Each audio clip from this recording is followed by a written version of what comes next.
आज हमें स्टार्ट करना है एनसीईआरटी का 4th chapter that is determinant. मैं बता दूं इस लेक्चर में हम क्या क्या कवर करने वाले हैं। तो इस लेक्चर में हम सबसे पहले तो मैट्रिक्स का वो टाइप पढ़ेंगे जिसका यूज डिटर्मिनेंट में आने वाला है। उसके बाद डिटर्मिनेंट का इंट्रोडक्शन, उसके बाद ऑर्डर 2 और ऑर्डर 3 का डिटर्मिनेंट हम कैसे एक्सपैंड करते हैं। ये सारी चीजें पढ़ने के बाद ये टॉपिक हो जाएगा कंप्लीट, आज का लेक्चर हो जाएगा कंप्लीट। हाँ, और एक चीज मैं आपको बताऊंगा, डिटर्मिनेंट निकालने का एक शॉर्टकट मेथड भी होता है दैट इज सारस रूल। मैं उसके बारे में भी आपसे डिस्कस करूंगा। डिटर्मिनेंट,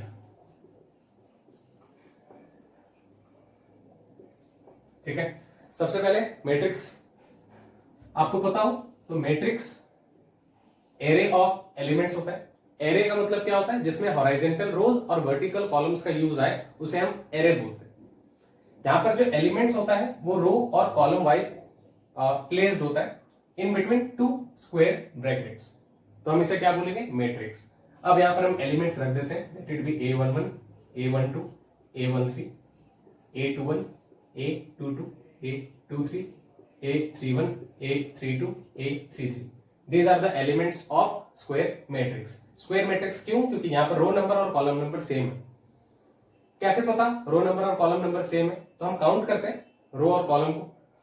मैं बता दूं, जब आपको रो नंबर काउंट करना होता है तो आप हॉराइजेंटली काउंट करते हो। हॉराइजेंटली देखो कितने लाइन्स हैं यहाँ पर, लाइन 1, लाइन 2, लाइन 3। यहाँ पर 3 लाइन्स हैं तो यहाँ पर कितने रोज होंगे, 3 रोज।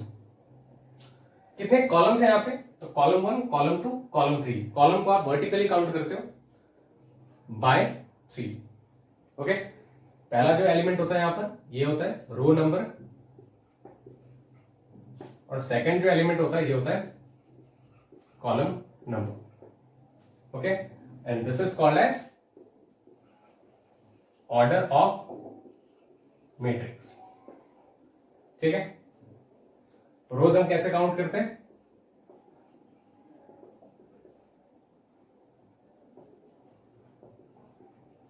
हॉरिजॉन्टल रोज होते हैं एंड वर्टिकल कॉलम्स होते हैं।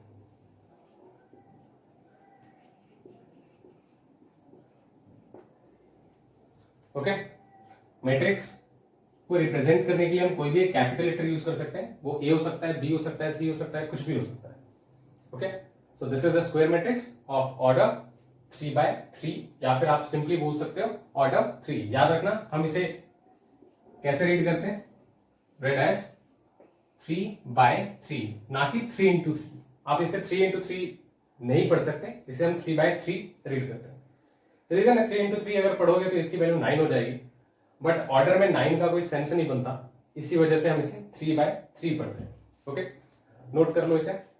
डिटर्मिनेंट में बस इसी का यूज आने वाला है। वीडियो को पॉज करके नोट किया करो। मेरे ख्याल से नोट कर लिया होगा आप लोगों ने। ठीक है, रब करता हूं मैं।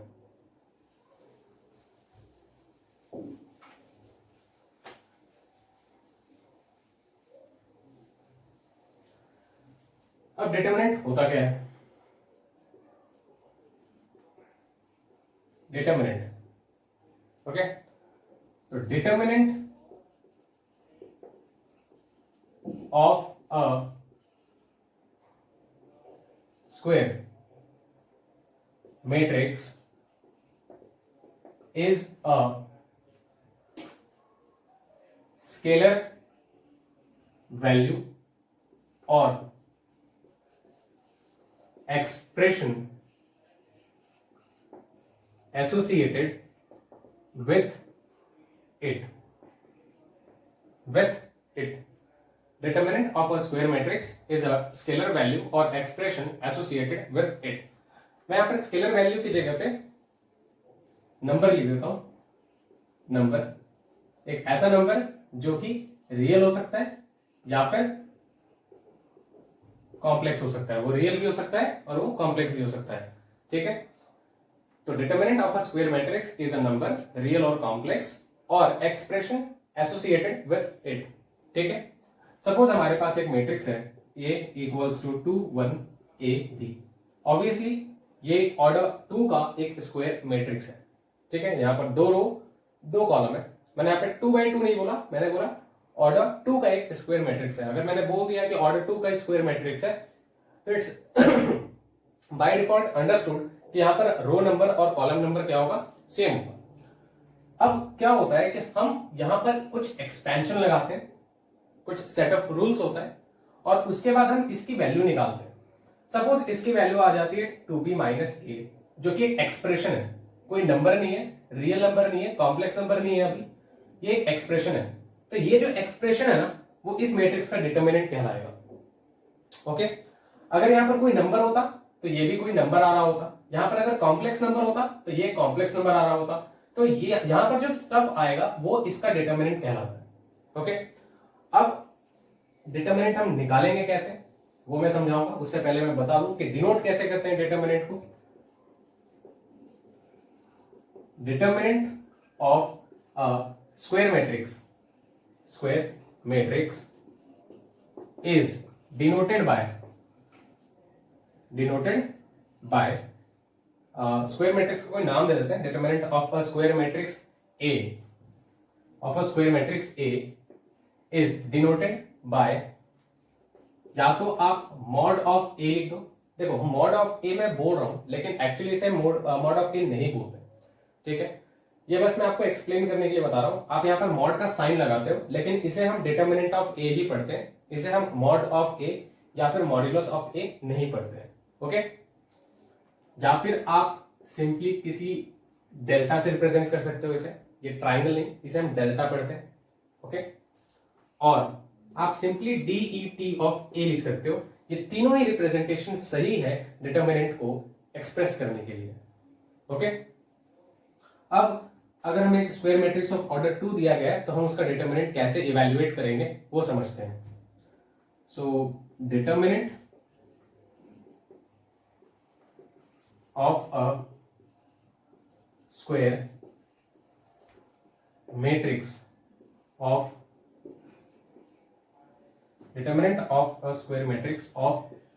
Order 2x2।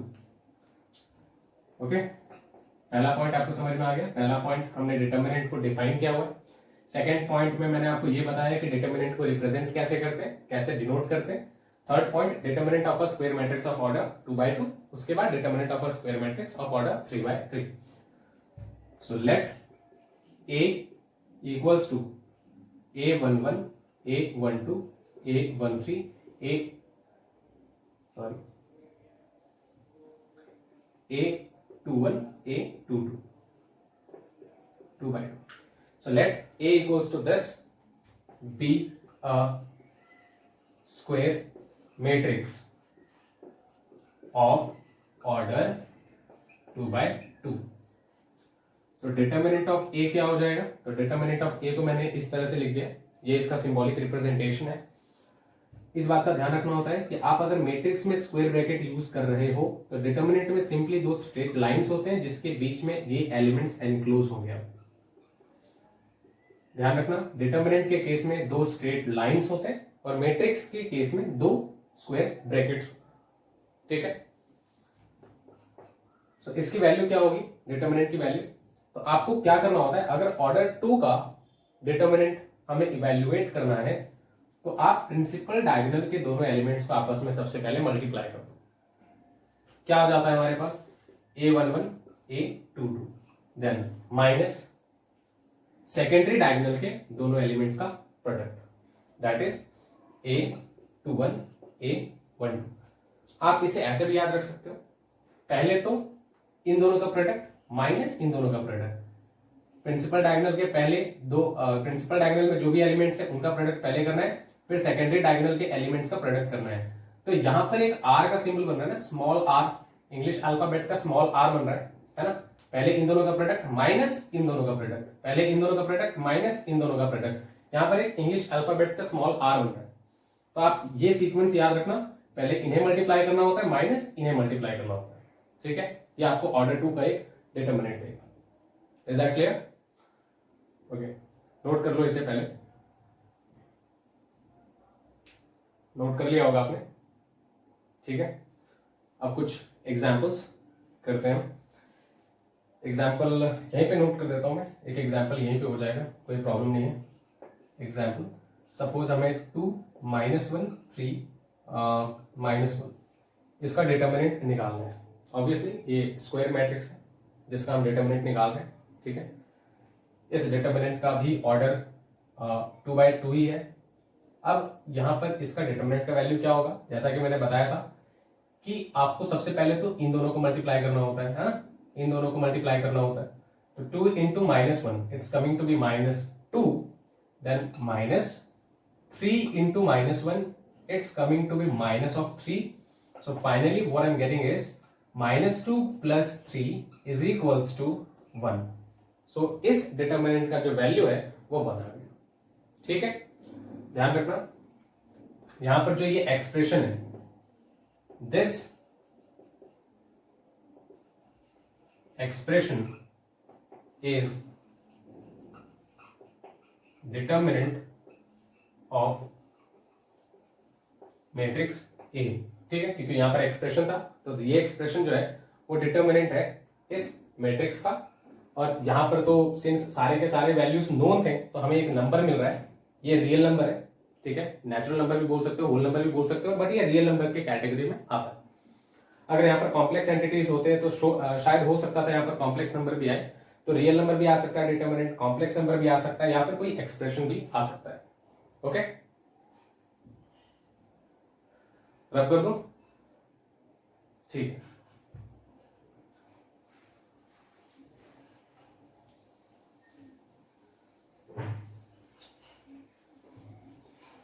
अब कुछ और क्वेश्चंस करते हैं इस पे।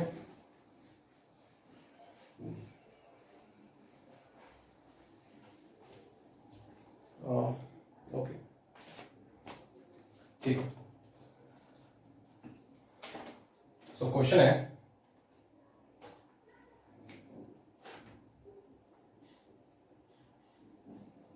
evaluate the following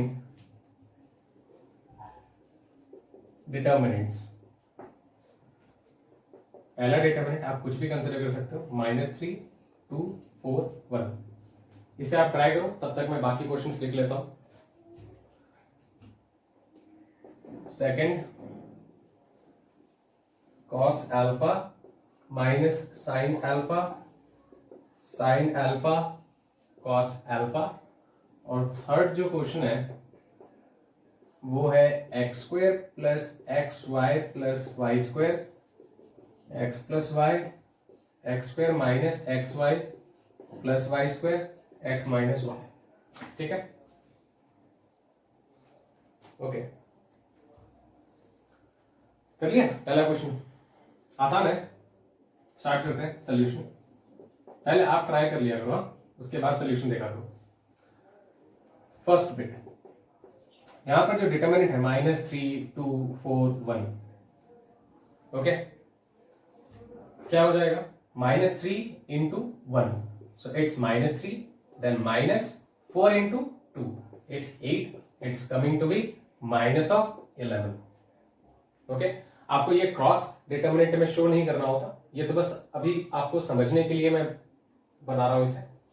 सिंस आप इसे समझ चुके हो तो आप इस चीज को मेंटली करोगे। आप इन दोनों को पहले मल्टीप्लाई करना, देन इन दोनों को मल्टीप्लाई करना, यहां पर आपको क्रॉस ड्रॉ करने की जरूरत नहीं है। सेकेंड बिट देखते हैं क्या है इसमें। So it's cos alpha minus sine alpha, sine alpha cos alpha. Okay, then again यहां पर वही करना है हमें, cos alpha into cos alpha, it's cos square alpha minus sine alpha into minus sine alpha is minus of sine square alpha. ये क्या हो जाएगा, cos square alpha plus sine square alpha which is equals to 1। पढ़ा ना आपने, cos square theta plus sine square theta is equals to 1। 10th में भी identity था, 11th में भी हमने इसको काफी यूज किया हुआ है। So sine square alpha plus cos square alpha is equals to 1। So इस डिटर्मिनेंट का वैल्यू क्या है, ये हमने क्या किया, इस डिटर्मिनेंट को एक्सपेंड किया और हमें इस डिटर्मिनेंट का वैल्यू मिल गया। ठीक है, थर्ड बिट, इसके लिए थोड़ा ज्यादा स्पेस चाहिए होगा। अगर आपने ये नोट कर लिया है तो मैं रब कर रहा हूं अब इसे। ठीक है, नहीं किया तो आप नोट कर लो। ठीक है, थर्ड बिट स्टार्ट करता हूं मैं।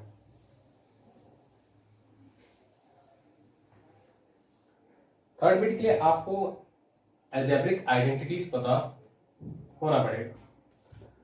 So third bit, question already आप लिखा हुआ है, फिर से क्वेश्चन नहीं लिखूंगा मैं, यहीं से स्टार्ट कर देता हूं मैं।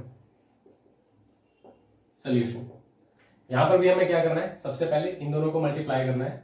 सो x square plus x y plus y square times x minus y, then minus का साइन हमें लगाना है यहाँ पर। उसके बाद आप इन दोनों को मल्टीप्लाई करोगे, इन दोनों को मल्टीप्लाई अगर हम करते हैं सो क्या आता है, x square minus x y plus y square whole into x plus y. Okay, अब मैं आपको बताता हूं एक algebraic identity. X cube plus y cube का फॉर्मूला क्या होता था, सो ये x plus y whole into x square plus y square minus x y होता है, राइट। उसी तरीके से अगर हम x cube minus y cube का वैल्यू निकालें, so x minus Y whole into x square plus y square plus x y, ये दो आइडेंटिटीज होते हैं। ओके, अब अगर आप ध्यान से देखो तो ये जो टर्म है वो क्या इसकी तरह नजर आ रहा है ना, ये सेकंड वाला आइडेंटिटी है। इसका मतलब ये हुआ कि आप इस टर्म की जगह पे आप simply x cube minus y cube लिख सकते हो, देन माइनस। अब आप सेकंड वाले टर्म को देखो, इस टर्म को अगर आप ध्यान से देखो तो ये पहले वाले आइडेंटिटी की तरह नजर आ रहा है। तो अगर ये पहला वाला आइडेंटिटी है तो आप यहां पर लिख सकते हो x cube plus y cube, ठीक है। अगर आइडेंटिटी पता नहीं है आपको तो आप नोट कर लो। ओके, आइडेंटिटी रब कर रहा हूं मैं, आगे सॉल्व करते हैं। सो अब क्या होगा यहां पर, x cube minus y cube minus x cube minus y cube. यहां से कुछ कैंसिल हो रहा है तो कैंसिल कर देते हैं, ये दोनों कैंसिल हो रहे हैं, तो फाइनली आ रहा है हमारे पास -2 टाइम्स वाई क्यूब, जो कि इसका डिटर्मिनेंट है। ओके, ये भी एक एक्सप्रेशन है, क्यों, क्योंकि इसका आउटपुट फिक्स्ड नहीं है, depending on value of y इसका कुछ भी वैल्यू हो सकता है। ओके, ये कॉम्प्लेक्स भी हो सकता है, रियल भी हो सकता है, depending on value of y. Note कर लिया सबने, ठीक है। अब नेक्स्ट टॉपिक स्टार्ट करते हैं इसमें।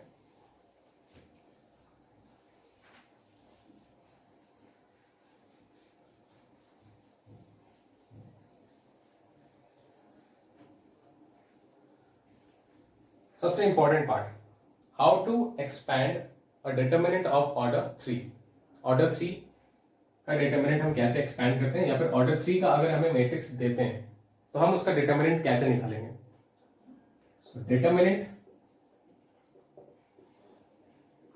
Of a matrix of order 3/3, determinant of matrix of order 3/3।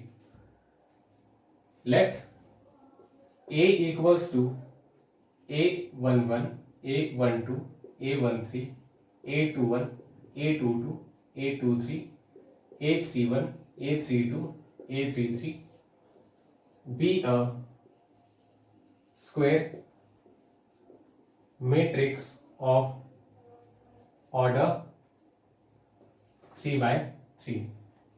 Okay, so this is a square matrix of order 3/3. हमें इसका डिटर्मिनेंट निकालना है। सो डिटर्मिनेंट ऑफ मैट्रिक्स ए क्या होगा, तो आप इसे या तो इस तरीके से लिख सकते हो, या फिर आप इस तरीके से लिख सकते हो, या फिर आप DET ऑफ ए लिख सकते हो, कुछ भी लिख सकते हो। ओके, जैसा कि मैंने बताया था, मैट्रिक्स में अगर स्क्वायर ब्रैकेट्स यूज होता है तो डिटर्मिनेंट में आपको स्ट्रेट लाइंस यूज करना होता है। हमने सेम एलिमेंट्स, यहां पर जो भी एलिमेंट्स है एज इट इज यहां पर कॉपी कर दिया है, बस इन स्क्वायर ब्रैकेट्स की जगह पे हमने स्ट्रेट लाइंस का यूज किया है।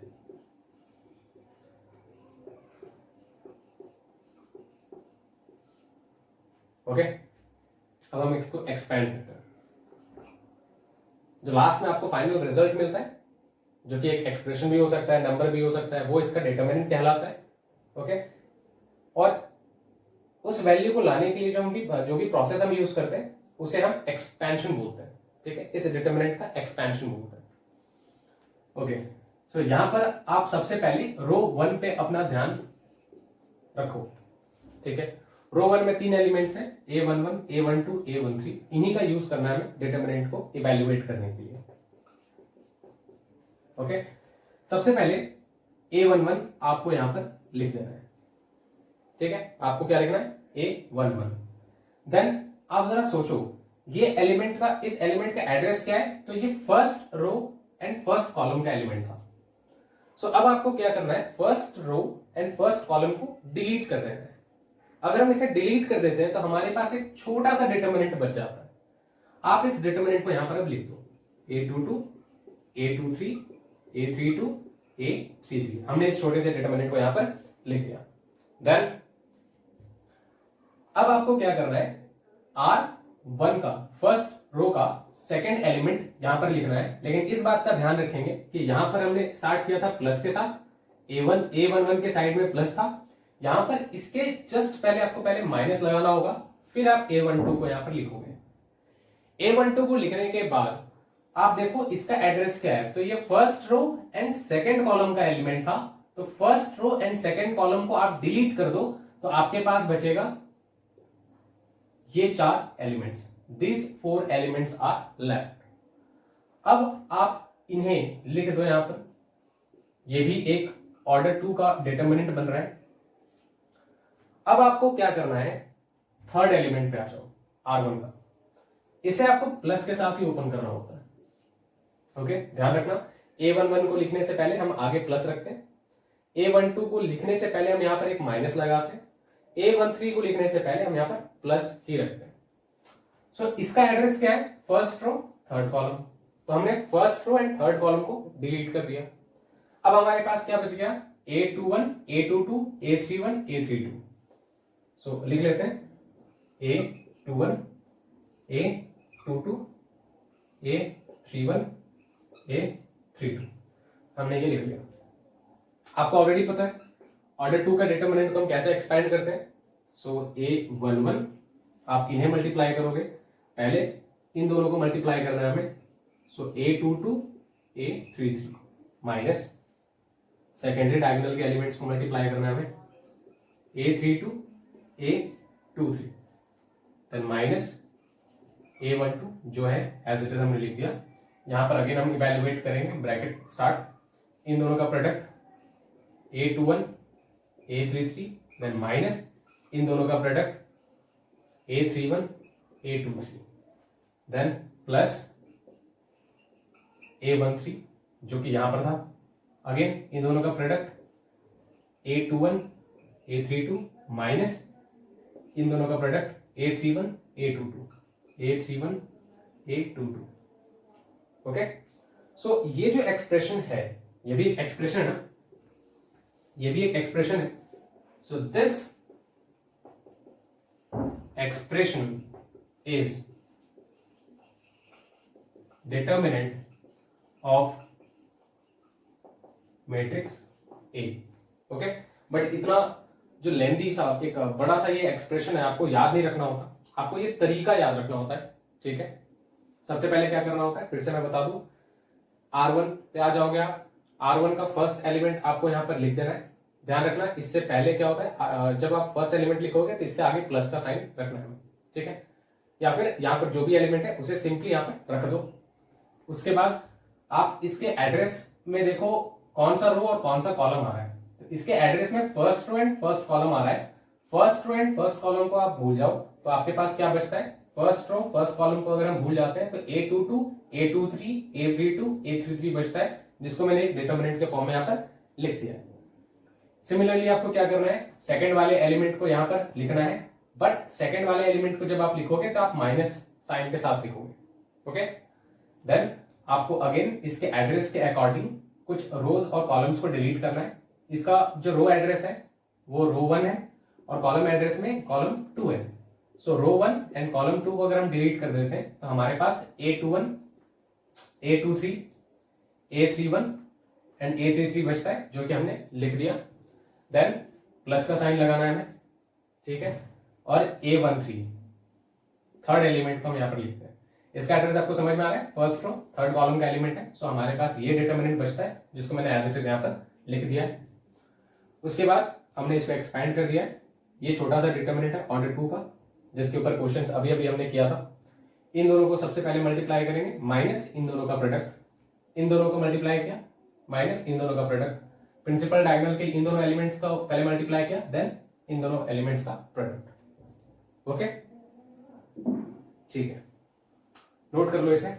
ऑब्वियसली ये क्रिस क्रॉस आपको नोट करने की जरूरत नहीं है, बस मैं आपको ये बता दूं कि R1 के अबाउट अगर आप सॉल्व करते हो तो सबसे पहले एलिमेंट के लिए आपको प्लस, सेकंड के लिए माइनस एंड थर्ड के लिए प्लस का साइन यूज करना होता है। क्यों करना होता है मैं भी आपको समझाऊंगा, बट अभी आप एक्सपैंड करना पहले सीख जाओ, उसके बाद मैं आपको बताता हूं माइनस प्लस और सॉरी प्लस माइनस और प्लस क्यों आए। ओके नोट कर लो इसे।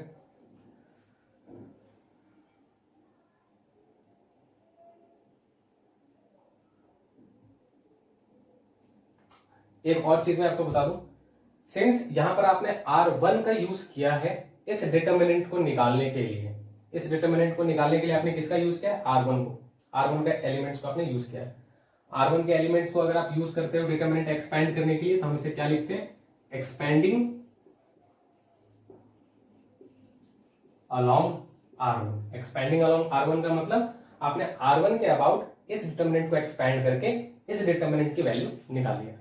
ठीक है, जब यहां पर सारे के सारे नंबर्स होंगे तो ऑब्वियसली ये भी एक नंबर आएगा, एक्सप्रेशन नहीं आएगा। ओके नोट कर लो इसे।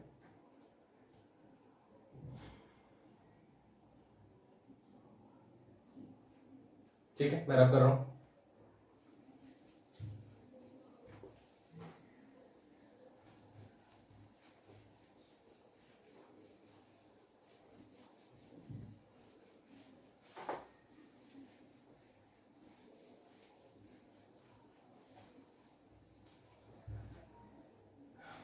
एक एग्जांपल कंसिडर करते हैं।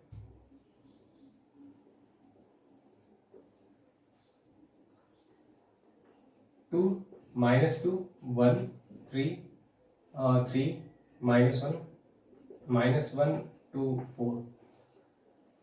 ठीक है, ये एक स्क्वायर मैट्रिक्स था, ऑर्डर इसका था 3/3, जिसको हमने डिटर्मिनेंट के फॉर्म में लिख दिया है। अब हमें इसे इवैल्यूएट करना है, यानी कि इसकी वैल्यू निकालनी है। ओके सबसे पहले मैंने आपको बताया था कि आपको R1 को ध्यान में रखना है।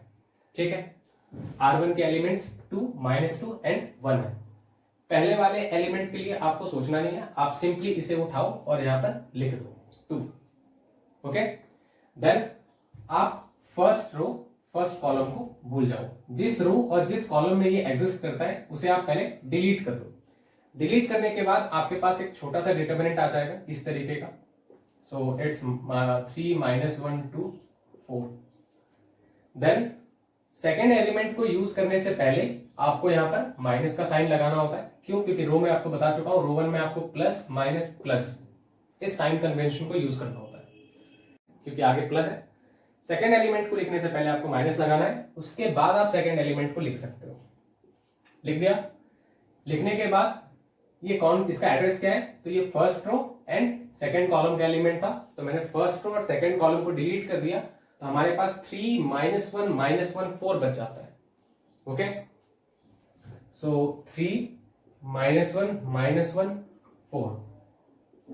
देन थर्ड एलिमेंट को आप डायरेक्टली लिख सकते हो, प्लस है यहां पर, डायरेक्टली लिख लो, कोई प्रॉब्लम नहीं है। लिख दिया हमने। अब फर्स्ट रो थर्ड कॉलम को हम डिलीट कर देते हैं, हमारे पास क्या बचता है 3 3 -1 एंड 2, 3 3 -1 एंड 2 हो गया भाई। तुम लोग इसको 4 समझ लोगे, ठीक है। ओके ये थोड़ा सा कॉम्प्लिकेटेड नजर आ रहा है, इसको थोड़ा साफ कर देते हैं।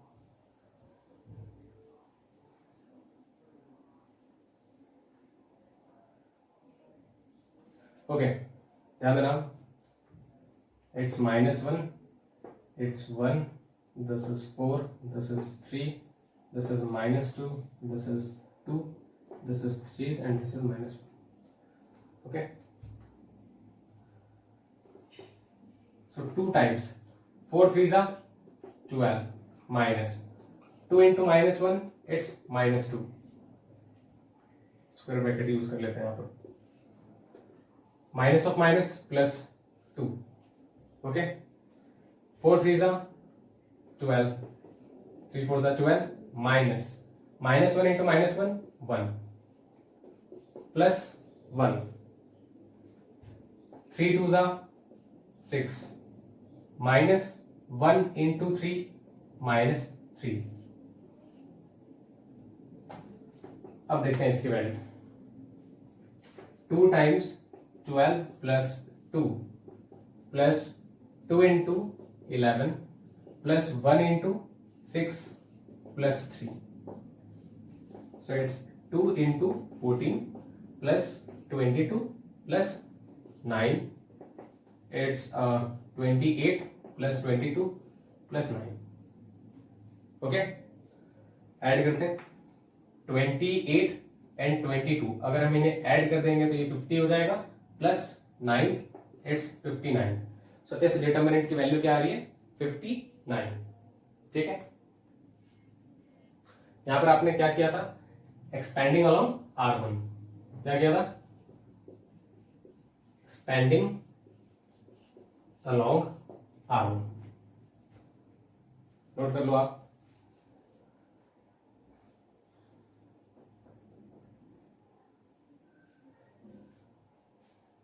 ठीक है, अब मैं आपको रीजन बताता हूं। ठीक है, वो रीजन जिसकी वजह से जब भी हम इस एलिमेंट का यूज करते हैं तो इसके आगे प्लस का साइन रहता है, इस एलिमेंट को यूज करने से पहले हमें माइनस लगाना होता है, और इस एलिमेंट को यूज करने से पहले हमें प्लस का साइन यूज करना होता है।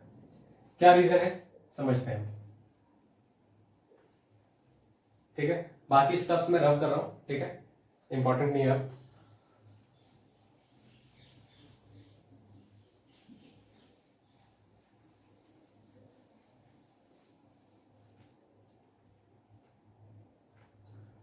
ओके, सो अगर हम इस एलिमेंट का यूज करते हैं, आप इसके एड्रेस के फॉर्म में इन्हें लिख लो पहले, A11 A12 A13 A21 A22 A23 A31 A32 A33।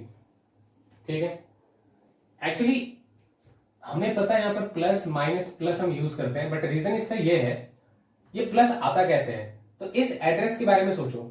यहां पर क्या है, A11 first row first column का ये एलिमेंट है, तो यहां पर प्लस आएगा या फिर माइनस आएगा, आप ऐसे पता करते हो, आप -1 की पावर में सबसे पहले 1 + 1 रख दो, जो इसका एड्रेस है ना वो -1 के पावर में चला जाएगा, बट ये ऐड हो जाएगा, ये जो एड्रेस है वो ऐड हो जाता है।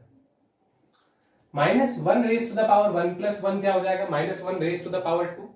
ठीक है, क्या हो जाएगा ये, -1 रेज टू द पावर 2 हो जाएगा, and -1 raise to the power 2 क्या आता है, 1 आता है। 1 एक पॉजिटिव नंबर है, इसी वजह से यहां पर क्या होता है, प्लस का साइन रहता है। इसके बारे में सोचते हैं, ये हो जाएगा -1 raise to the power 1 + 2। Okay, इसके एड्रेस में क्या है 1 एंड 2 है, so -1 raise to the power 1 + 2, -1 raise to the power 1 + 2 क्या होता है, -1 रेज टू द पावर 3 हो जाएगा। -1 रेज टू द पावर 3 क्या होता है, तो एक्चुअली इसकी वैल्यू क्या होती है, -1 हो जाती है, इसकी वैल्यू -1 हो जाती है ना, -1 रेज टू द पावर 3 हो जाता है। -1 एक नेगेटिव नंबर है, इसी वजह से यहां पर माइनस का साइन आता है। इसके बारे में सोचते हैं। ठीक है, यहां पर -1 रेज टू द पावर 1 + 3 हो जाएगा, सो -1 रेज टू द पावर 4 हो जाएगा, जो कि एक इवन नंबर है -1 के पावर में, इसी वजह से यहां पर भी पॉजिटिव 1 आएगा, एंड देयरफॉर हम यहां पर प्लस का साइन कंसिडर करते हैं। सिमिलरली आप बाकी एड्रेसेस के लिए भी इनके साइंस को फाइंड आउट कर सकते हो। ठीक है, ध्यान रखना कभी भी -1 के पावर में अगर सम इवन आता है तो वो हमें रिजल्ट में 1 देगा, है ना, रिजल्ट में 1 देगा। जैसे यहाँ पर -1 रेज टू द पावर 2 था तो रिजल्ट 1 आता है, -1 रेज टू द पावर 4 है तो रिजल्ट 1 आता है। यानी कि जब भी सम इवन होगा, ओके, जब भी सम इवन होगा तो हमें रिजल्ट में 1 मिलेगा, और वहां पर क्या लगेगा, प्लस का साइन। और जब भी सम ऑड होगा तो -1 raise to the power odd number negative number आएगा, एंड इसी वजह से वहां पर क्या लगाएंगे, माइनस का साइन लगाएंगे। तो देखते हैं हमें इससे तो पता चल गया कि यहां इसके लिए प्लस है, इसके लिए माइनस है, और इसके लिए भी प्लस है। इसके बारे में सोचो, 2 + 1 क्या आ रहा है, 3, -1 raise to the power 3 negative number. Okay, 2 plus 2 4 minus 1 raise to the power 4 क्या आएगा? पॉजिटिव नंबर, सो यहां पर प्लस का sign. 2 plus 3 minus 1 raise to the power 5 minus 1 raise to the power 5 क्या आएगा? नेगेटिव नंबर आएगा। 3 plus 1 4 minus 1 raise to the power 3 plus 1 which is 4 minus 1 raise to the power 4 क्या हो जाएगा? 1, जो कि एक पॉजिटिव नंबर है। Minus 1 raise to the power 3 plus 2 क्या हो जाएगा? 5। Minus 1 raise to the power 5 क्या है? एक ऑड नंबर है, जिसकी वजह से आउटपुट क्या आएगा? -1। -1 क्या है? नेगेटिव नंबर है, तो हमने यहाँ पर माइनस का साइन लगा दिया। सिमिलरली 3 प्लस 3 6 होता है, -1 रेज टू द पावर 6 हमें एक पॉजिटिव नंबर देगा, पॉजिटिव 1 देगा, इसी वजह से हम यहाँ पर प्लस का साइन लगाते हैं। तो आप सोचोगे कि डिटरमिनेंट एक्सपेंड करने के लिए तो अभी हमने R1 का यूज किया था, तो ये बाकी सारे एलिमेंट्स का साइन निकालने की क्या जरूरत थी? हमें तो बस यूज पहले रो को करना है, तो बाकी एलिमेंट्स का साइन हमने क्यों डिटरमाइन किया? एक्चुअली डिटरमिनेंट को एक्सपेंड करने का तरीका एक नहीं होता। अभी आपने डिटरमिनेंट कैसे डिटरमाइन किया था? By expanding along R1। आप डिटरमिनेंट को R2 के अबाउट भी एक्सपेंड करके डिटरमाइन कर सकते हो।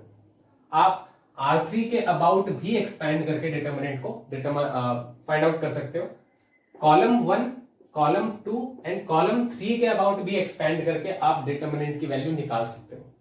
लेकिन जब भी आप किसी और रो या फिर कॉलम के अबाउट एक्सपेंड करोगे तो आपको यूज उन्हीं के साइंस को करना होता है।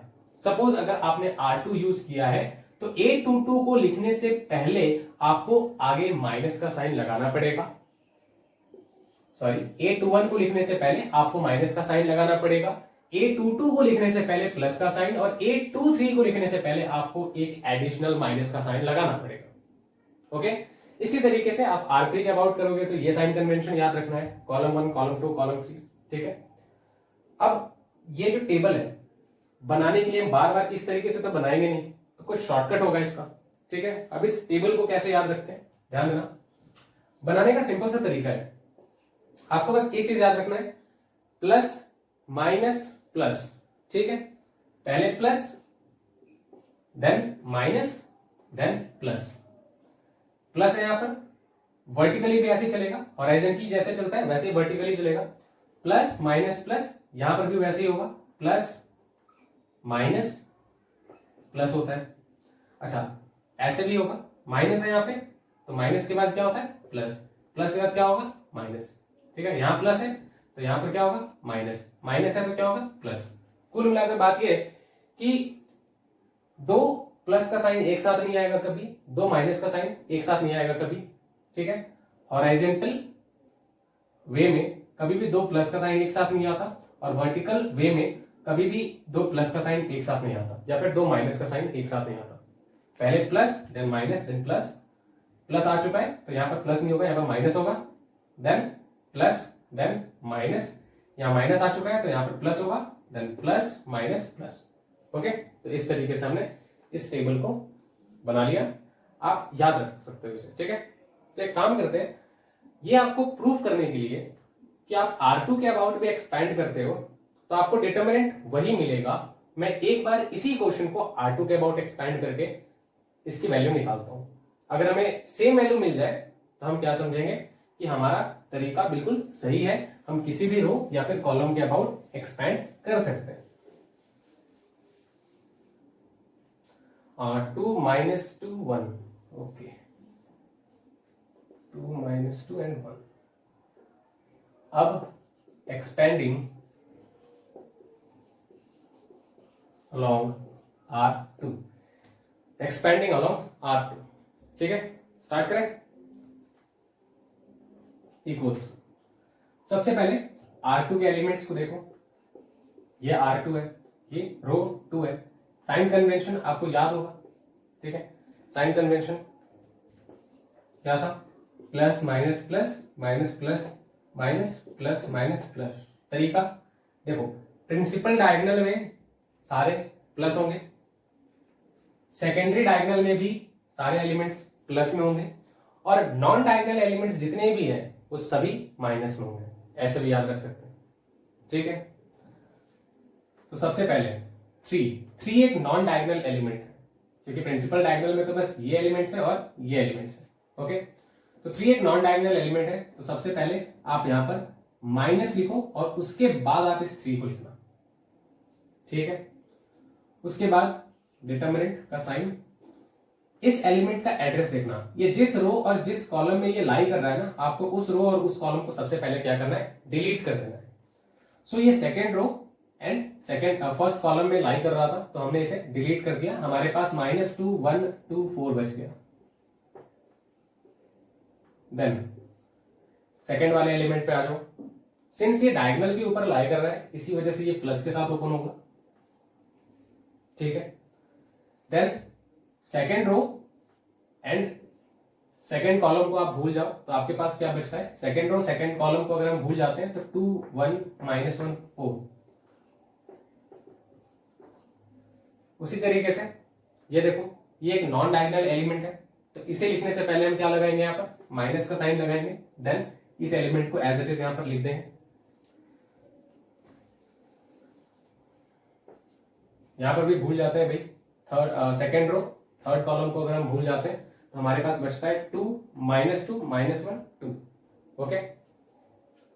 2 -2 -1 2, इज दैट क्लियर, ठीक है। अब इसे एक्सपैंड करना है, आप करो, खुद से करो एक बार, ठीक है। देखो क्या रहा वैल्यू, ट्राई कर लो, वीडियो को पॉज कर लो, ट्राई कर लो एक बार, ठीक है। -2 × 4, it's coming to -8, then in दोनों का हमने मल्टीप्लाई कर दिया, देन -2 × 1 2 +3 अब क्या करना है, 2 × 4 8, then -1 × 1 it's -1, then minus of minus क्या हो जाएगा, प्लस, ओके। 2 × 2 4, आप देख सकते हो +1 है यहां पर, 2 × 2 4, देन -1 × -2, यह आ जाएगा हमारे पास 2। इवेल्युएट करते हैं, -3 × -10, इवेल्युएट कर देता हूं डायरेक्टली यहां पर, it's -30, sorry -30 plus 3 × 8 + 1 9 9 3 27 plus 4 - 2 2 2 × 1 2, okay. 30 50 57 and 59। सो अभी आपने देखा कि आपने जब R1 के अबाउट एक्सपैंड किया तब भी आपको डिटर्मिनेंट की वैल्यू 59 मिली, और जब आपने R2 के अबाउट एक्सपैंड किया तब भी आपको डिटर्मिनेंट की वैल्यू 59 मिली। इसका मतलब आप R1 के अबाउट भी एक्सपैंड कर सकते हो डिटर्मिनेंट को, R2 के अबाउट भी एक्सपैंड कर सकते हो, ठीक है, R3 के अबाउट भी एक्सपैंड कर सकते हो, ताकि आपको वैल्यू ऑफ डिटर्मिनेंट मिल जाए। हर बार आपको सेम आंसर मिलेगा, कॉलम 1 कॉलम 2 कॉलम 3 के अबाउट भी एक्सपैंड कर सकते हो। यानी कि अगर मैट्रिक्स का ऑर्डर 3/3 है तो आपके पास 6 पॉसिबल वेज होते हैं in order to expand the determinant. Start करते हैं अब कुछ और क्वेश्चंस के साथ। क्वेश्चन है फाइंड और सॉल्व। सॉल्व का मतलब होता है एक्स की वैल्यू डिटरमाइन करना। Solve for x if 2 - 2 3 x - 1 2 3 1 2 equals to 0। यहां पर मैं आपको एक चीज बताना चाहता हूं, एक मेथड। इसके लिए मुझे यहां पर 2 zeros रिक्वायर्ड होंगे, मैंने यहां पर लिख दिया अभी। अब सॉल्व करते हैं इसे। सॉल्यूशन क्या करना है आपको, इस डिटर्मिनेंट को इवैल्यूएट करना है, ठीक है। It's not a null matrix, याद रखना। डिटर्मिनेंट जो होता है वो कोई ना कोई एक स्केलर वैल्यू देता है, कोई एक नंबर देता है, कोई मैट्रिक्स नहीं देता कभी भी आउटपुट में। तो इसे आप ओ की तरह मत समझना, ये ओ नहीं है, ये 0 है, ये नल मैट्रिक्स नहीं है, ये 0 है, ओके। ये कोई मैट्रिक्स नहीं हो सकता। कई बच्चे ऐसे हैं जो क्या करते हैं, फिर इसको नल मैट्रिक्स की तरह समझ लेते हैं, ठीक है, लेकिन ये नल मैट्रिक्स नहीं है। 2 -2 3, फर्स्ट रो के एलिमेंट्स हमने लिख लिए। सेकेंड रो में x -1 0, 3 1 0 equals to 0. Expanding LHS along R1, R1 के अबाउट हमें से एक्सपेंड करते हैं। क्या हो जाएगा यहाँ पे, जैसा कि आपको मैंने बताया था कि डायगोनल एलिमेंट्स तो प्लस के साथ स्टार्ट होता है, बाकी सभी माइनस के साथ स्टार्ट होगा। 2 जो है वो प्रिंसिपल डायगोनल का एक एलिमेंट है, प्लस के साथ ही स्टार्ट होगा, तो 2 टाइम्स डिटर्मिनेंट। भाई आप फर्स्ट रो फर्स्ट कॉलम को अगर भूल जाते हो तो आपके पास ये डिटर्मिनेंट बच जाता है -1 0 1 0। ओके, देन सेकेंड एलिमेंट, इसे यूज करने से पहले आपको ध्यान रखना होगा ये डायगोनल एलिमेंट नहीं है। अगर ये डायगोनल एलिमेंट नहीं है तो आपको सबसे पहले तो एक माइनस का साइन अप्लाई करना होगा, उसके बाद आपको ये एलिमेंट लिखना है। ठीक है, उसके बाद अगेन स्मॉल डिटर्मिनेंट, छोटा सा एक डिटर्मिनेंट आएगा।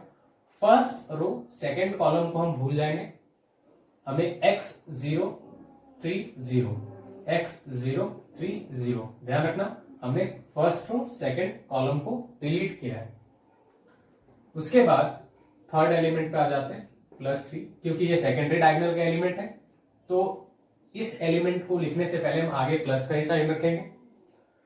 फर्स्ट रो थर्ड कॉलम को हम भूल जाते हैं तो x -1 3 1 x -1 3 1। ठीक है, आ गया। 2 times 0 0। Okay, 2 into -1 into 0 0, -1 into 0 0, तो ये कंप्लीट टर्म 0 हो जाएगा। -2 +2 हो जाएगा, x इंटू 0 0, 3 इंटू 0 0, ये भी 0 हो जाता है।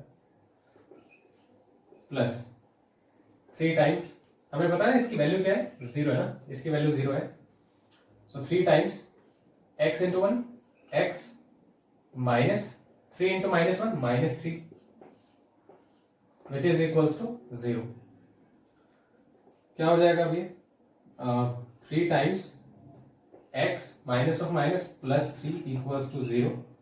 ओके, सिंप्लीफाई कर दो, 3 अगर RHS में चला जाएगा 0 हो जाएगा, ये बच जाता है बस x इक्वल्स टू -3, हमें x की वैल्यू मिल गई। ठीक है, तो ये एक तरीका है एक्सपेंड करने का, एक्सपेंडिंग अलॉन्ग R1। लेकिन मैं जो आपको बताना चाहता हूं कि कभी भी अगर आप डिटर्मिनेंट एक्सपेंड करते हो, कभी भी अगर आप डिटर्मिनेंट एक्सपेंड करते हो तो हमेशा उस रो या फिर उस कॉलम के अबाउट एक्सपेंड करना जिसमें सबसे ज्यादा जीरोस हो, थोड़ा क्वेश्चन आसान हो जाता है। अब ये काफी लेंथी था, आप इसको जल्दी भी खत्म कर सकते थे। वो कैसे, आप अगर कॉलम 3 के अबाउट एक्सपेंड करते तो यहां पर 2 जीरोस था, यहां पर मैक्सिमम नंबर ऑफ जीरोस है, तो आपको कॉलम 3 के अबाउट एक्सपेंड करना चाहिए, सबसे ज्यादा इजी हो। चलो एक बार करके देखते हैं, कॉलम 3 के अबाउट एक्सपेंड करके। Expanding along C3। ठीक है, सबसे पहले यहां पर क्या है 3 एक डायगोनल एलिमेंट है, इसी वजह से एज इट इज हम इसे लिख देंगे। उसके बाद डिटरमिनेंट आएगा, फर्स्ट रो थर्ड कॉलम को अगर आप भूल जाते हो, फर्स्ट रो थर्ड कॉलम को अगर आप भूल जाते हो तो x इंटू, मैं डायरेक्ट लिख रहा हूं अब, ठीक है, क्योंकि एग्जाम में आपको ये डिटरमिनेंट के फॉर्म में लिखने की जरूरत नहीं होती, आप इंट्रोडक्टरी पार्ट अभी सीख रहे हो बस, इसी वजह से मैं यहाँ पे डिटरमिनेंट का यूज कर रहा हूं, अदरवाइज मैं डायरेक्टली ये कैलकुलेशन लिखता हूं। ठीक है, तो डायरेक्टली आपको करना है कैसे, so first row and last column, first row and third column को हम भूल जाते हैं तो हमारे पास ये चीज बचता है। इसका डिटरमिनेंट कैसे आएगा, x into 1 x -3 into -1 -3। Okay, फिर आपको इस 0 के अबाउट एक्सपेंड करना है, बट हमें क्या पता है कि भाई 0 तो किसी के साथ भी मल्टीप्लाई होगा तो 0 ही आएगा, तो आपको ये लिखने की जरूरत नहीं है। ठीक है, आप ये सोचोगे कि -0 इंटू समथिंग लिखेंगे, नहीं, क्यों, क्योंकि ये 0 है तो आप किसी के साथ भी मल्टीप्लाई करो, ठीक है, ये 0 ही आएगा, तो इसे लिखने की जरूरत नहीं है, इसे भी लिखने की जरूरत नहीं है, तो आपको बस इतना ही करना होता है, इक्वल्स टू क्या रख दोगे आप 0। समझ में आ गई बात। जहां पर भी जीरोस होता है, अगर आप कॉलम 3 के अबाउट एक्सपैंड कर रहे हो तो सिर्फ आपको इस एलिमेंट पे ध्यान देना है। ये दोनों तो वैसे भी जीरो हो जाएंगे, आपको कंसिडर करने की जरूरत नहीं है, जबकि हमें यहां पर कंसिडर करना पड़ रहा था। यहाँ पे 2 -2 हमें कंसिडर करना पड़ रहा था। क्यों? क्योंकि R1 में एक भी जीरोस नहीं है। अगर यहां पर 0 और 0 होता तो मैं क्या करता, इस टर्म और इस टर्म को लिखता ही नहीं, ये डायरेक्टली 0 हो जाता। ठीक है, तो अब यहां पर क्या हो जाएगा, 3x, इसे मैं थोड़ा सॉल्व कर देता हूं पहले। x + 3 = 0, 3x, x 3 उधर चला जाएगा, RHS में 0 हो जाएगा, x = -3। दोनों से ही सेम आंसर मिल रहा है, बट ये थोड़ा लेंथी प्रोसेस है, ये थोड़ा शॉर्ट में खत्म हो जाएगा। Is that clear? ओके, और भी कुछ क्वेश्चंस करते हैं, आप एक बार नोट कर लो पहले आप इसको।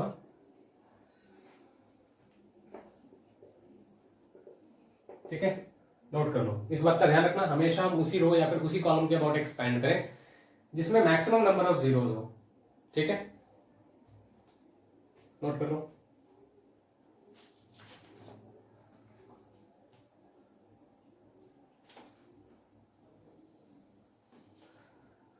ओके,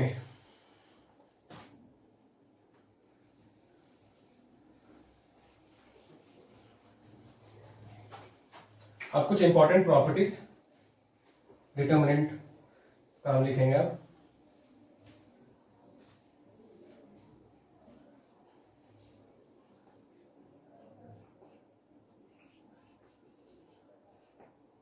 ठीक है, some important notes.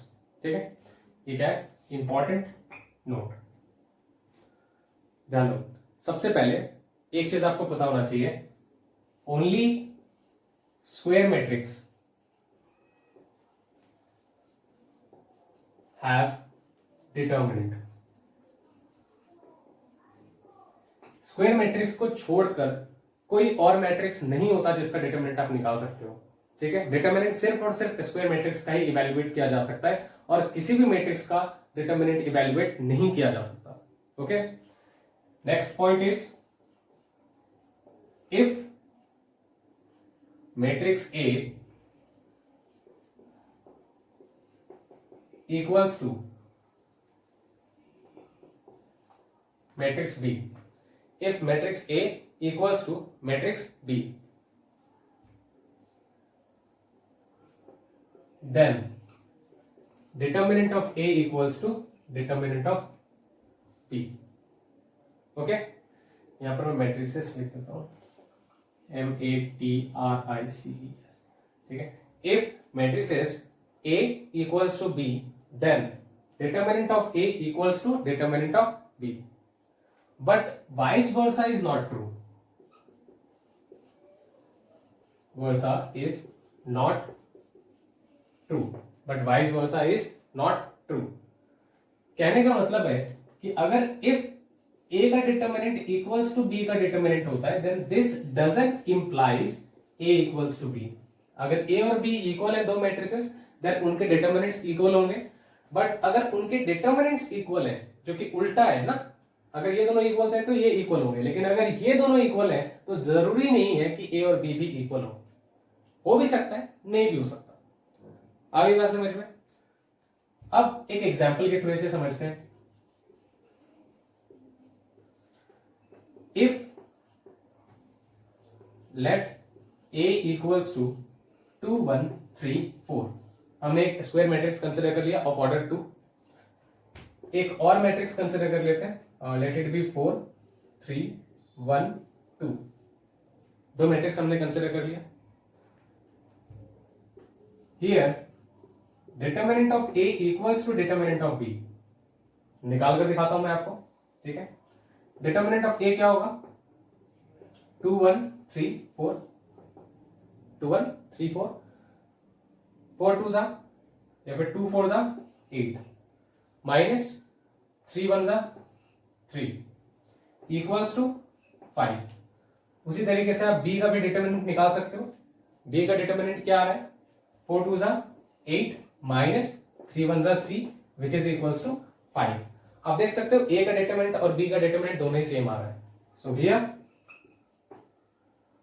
determinant of A equals to determinant of B, but but matrix A is not equal to matrix B. ये दोनों मैट्रिक्स इक्वल नहीं है। अगर इक्वल होते तो दोनों के कॉरस्पॉन्डिंग एलिमेंट सेम होते। यहां 2 है तो यहां पर भी 2 होना चाहिए था। ठीक है, तो अगर दो मैट्रिसेस का डिटर्मिनेंट सेम है, इसका मतलब ये नहीं होता कि दोनों मैट्रिक्स भी इक्वल होंगे। क्लियर है? उसके बाद रब कर देता हूं मैं इसे। ठीक है, ये एग्जांपल उतना इंपॉर्टेंट नहीं है, बस आपको ये फैक्ट याद रखना है। ओके,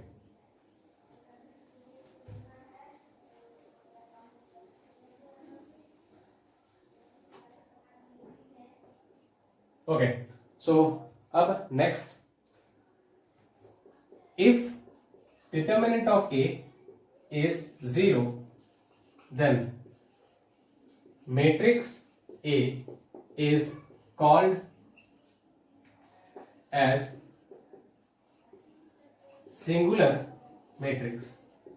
सिंगुलर मैट्रिक्स क्या होता है? अगर determinant of A is 0, then matrix A is called as singular matrix. ठीक है, फोर्थ फैक्ट,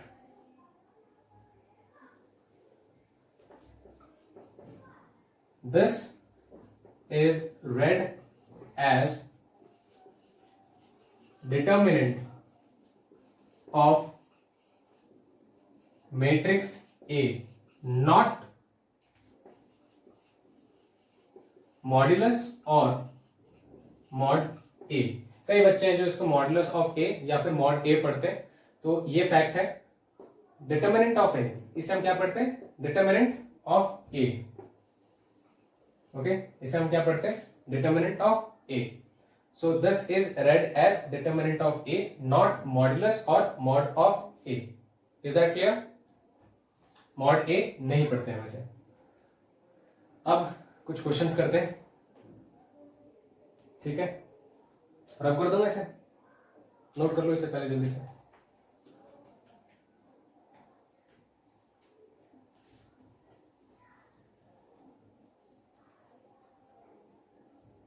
रब कर देता हूं।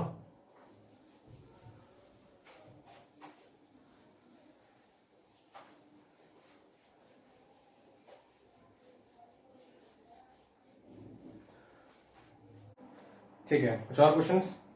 क्वेश्चन है, find the value of x if 2, 3, 4, 5 equals to x3, 2x5। आप इसे डिटरमाइन करो, इसकी वैल्यू देखो क्या होता है। ठीक है, यहां पर आपको x की वैल्यू डिटरमाइन करनी है। यहां पर दो डिटर्मिनेंट्स इक्वल दिए गए। और भी कुछ क्वेश्चन है, मैं लिख देता हूं पहले।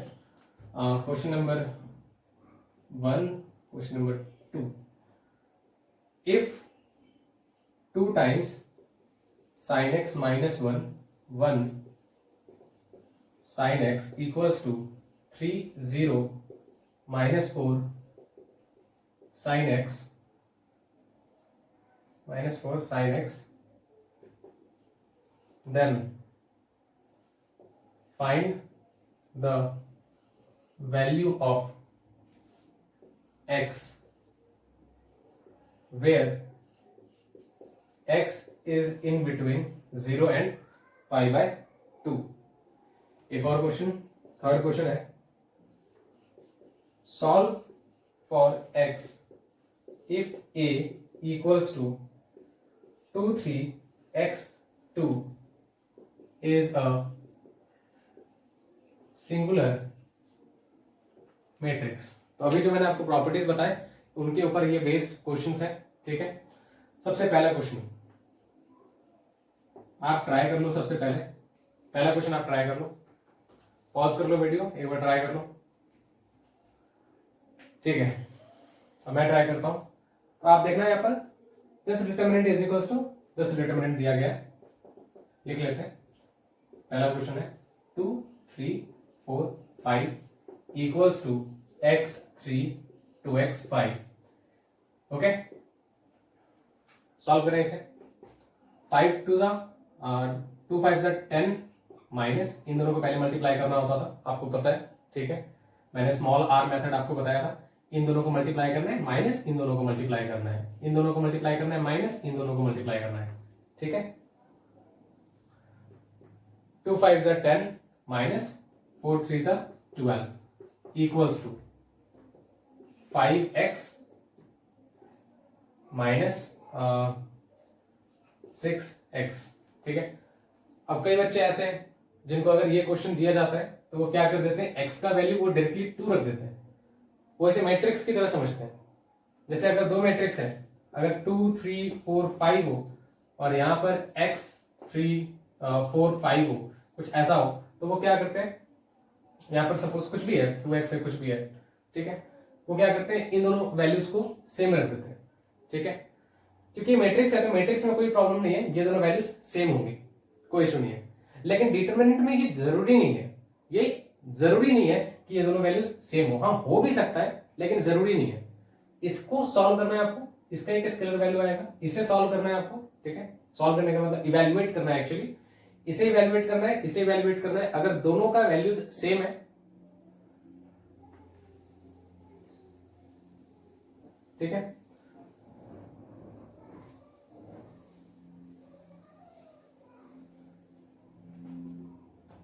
ओके स्टार्ट करता हूं मैं।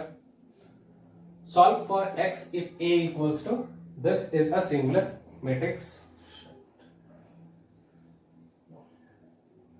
ओके, फर्स्ट क्वेश्चन कर रहा हूं मैं, क्वेश्चन नंबर 1। होपफुली आप लोगों ने ट्राई कर लिया होगा। ठीक है, find the value of x if this determinant is equals to this determinant.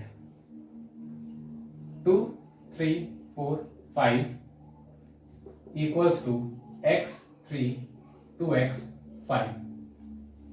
देखो आप इसको मैट्रिक्स की तरह मत समझना, आप इन दोनों को पहले इक्वल मत रख देना। भाई इक्वल हो भी सकते हैं, नहीं भी हो सकते, क्योंकि मैंने बताया है कि अगर दो डिटरमिनेंट्स का वैल्यू सेम होता है तो हो सकता है कि दोनों मैट्रिक्स सेम हो सकता है नहीं भी हो।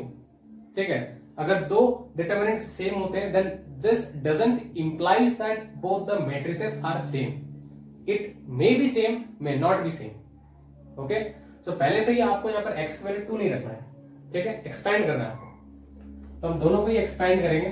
5 2 ज़ा 10 माइनस 4 3 ज़ा 12 equals to 5 into x 5x 2x into 3 it's coming to be 6x।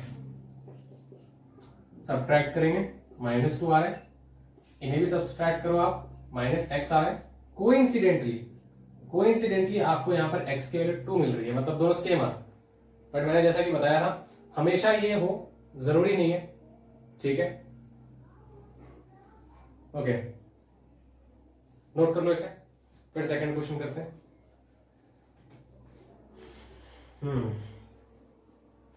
Note कर लिया होगा आपने second question.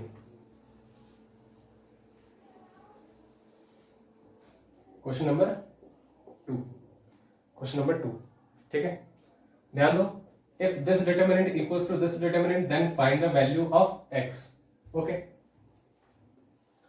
2 times sine x minus 1, यहां पर 1 लिखा है, sine x equals to 3 0 minus 4 sine x। Okay, इसका डिटरमिनेंट इवैल्यूएट करो आप। यहां पर आप देख सकते हो दोनों को इक्वल मत रख देना, या तो अगर आप इन दोनों को इक्वल रख दोगे तो यहां पर साइन x की वैल्यू क्या आएगी, साइन x इक्वल्स टू 3/2 आएगा, अगर आपने इस स्टफ को इसके इक्वल रख दिया। अब मैंने बता रखा है कि आप इसको इक्वल नहीं रख सकते, बिकॉज हो सकता है दोनों डिटरमिनेंट सेम हो सकता है नहीं भी हो। ठीक है, यहां पर आप देख सकते हो, यहाँ पर -1 है, यहाँ पर 0 है, तो इट्स वेरी ऑब्वियस कि दोनों का डिटरमिनेंट सेम है, दोनों मैट्रिसेस सेम नहीं है एक्चुअली। ओके, सो हम डायरेक्टली इक्वल नहीं रखेंगे, दोनों को ही एक्सपैंड करेंगे हम। आप इन दोनों को आपस में पहले मल्टीप्लाई करो, क्या आ जाएगा, 2 टाइम्स साइन स्क्वायर एक्स। क्या आ जाएगा, 2 टाइम्स साइन स्क्वायर एक्स आ जाएगा। उसके बाद -1 इंटू -1 क्या होगा, -1 होगा, इक्वल्स टू, ठीक है, 3 into sine x 3 sine x, -4 into 0 0, तो ये -0 हो जाएगा। आपको लिखने की जरूरत नहीं है, -0 यहां से मैं गायब कर देता हूं। अब क्या आ रहा है हमारे पास, 2 times sine square x plus 1 equals to 3 sine x आ रहा है। ओके, अब 3 साइन एक्स को आप LHS में ले लो, 2 sine square x minus 3 sine x plus 1 equals to 0। ठीक है, हमें यहाँ पर x की वैल्यू निकालनी है ना, हमें यहाँ पर x की वैल्यू निकालनी है। Find the value of x। Okay, find the value of x। तो x का वैल्यू निकालने के लिए हमें क्या चाहिए, हमें साइन x की वैल्यू पहले डिटरमाइन करनी पड़ेगी।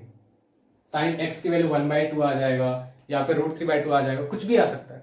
साइन x की वैल्यू अगर हमें पता चल जाता है तो हम यहाँ पर x की वैल्यू डिटरमाइन कर सकते हैं। यहाँ पर एक्चुअली क्वाड्रेटिक इक्वेशन दिख रहा है। Okay, sine square x minus 3 sine x plus 1, तो यहाँ पर एक क्वाड्रेटिक इक्वेशन है। ओके, सो क्वाड्रेटिक इक्वेशन को कैसे सॉल्व करेंगे, मिड टर्म स्प्लिटिंग यूज कर लो आप। Middle term splitting, middle term अगर आप स्प्लिट करते हो तो यहां पर आ जाएगा 2 times sine x minus sine x plus 1 equals to 0।